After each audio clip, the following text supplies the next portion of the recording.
Let me tell you about the time and the day that I died. I had a memory when I was 9 years old, and I remember my parents fighting in the middle of the night.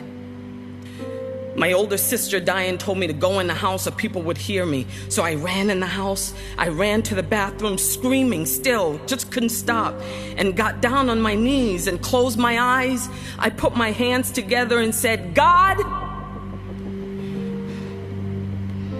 if you exist, if you love me, you'll take me away from this life.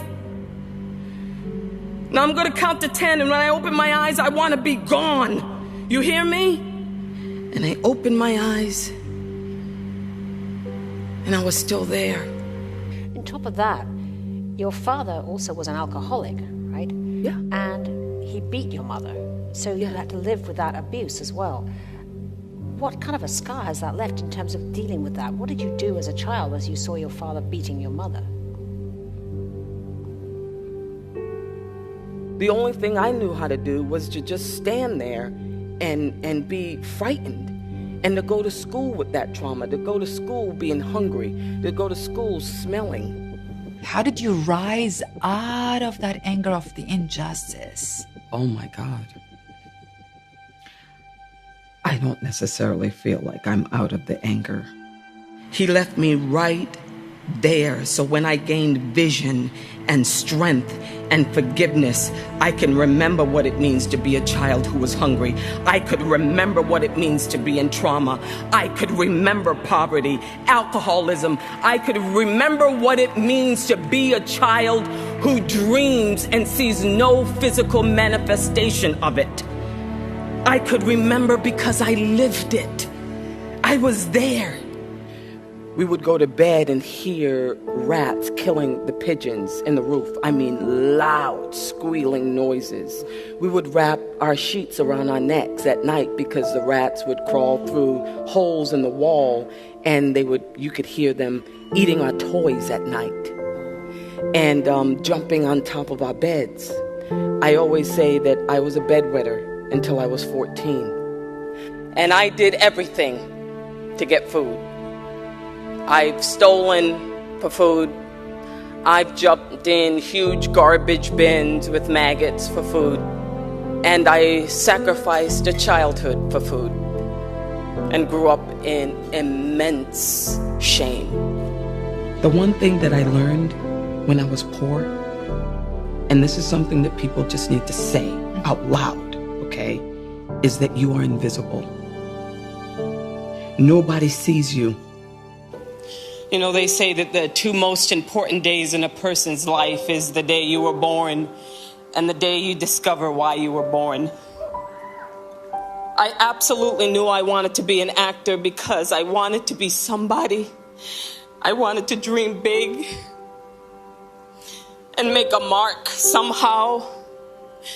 What is that one element that literally helps that kid who has nothing achieve ultimate success? What is that one factor?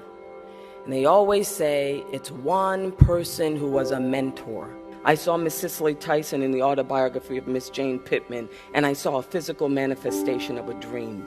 I saw something that I could put my feet on the floor when I got out of bed in the morning, and I had a passion that could drive me. Just drive, that's it. But at 28, I crashed and burned because emotionally I didn't get out. But as much as I didn't want to be my mother's daughter, I was very much my mother's daughter. I was still very much traumatized by the past. I very much was that little girl running from 8 to 9 boys who were always calling me, you black, ugly you're ugly, you're black, you're this. It still very much was internalized in me, and it manifested itself through low self-esteem, through bad relationships, with not believing in myself. How did you get out of that darkness into the light, into the dream? Two things, okay? Number one, there's a difference between having a goal and having a purpose. It's a vision for a future that is living a life that is heroic. The other part of it is understanding your mortality, that you have a dash of time And what do you want to do? How do you want to run this leg of your race? Everybody in this room, I'm sure at some point, has gone through something in their lives, and you've survived it. But not only did you survive it, you took that trauma, that hurt, that revelation, or whatever it was, and you used it to connect, to give, to influence. I have a picture of you. Oh my God. What message you have for that girl? I have a message for that girl. History is not the past. It is the present. The world is broken because we're broken. Who said that all of who you are has to be good? All of who you are is who you are. How about owning it? Owning all of it. The good and the bad. Own every heroic deed and experiences, even if they were traumatic. Own it. And then you seize the sword. No one and nothing can be great unless it costs you something. The living life for something bigger than yourself is a hero's journey. You have only to follow the thread of the hero path. Your existence is an amalgamation of every triumph, every hard-won battle, and yet here you are, privileged, blessed, to do what?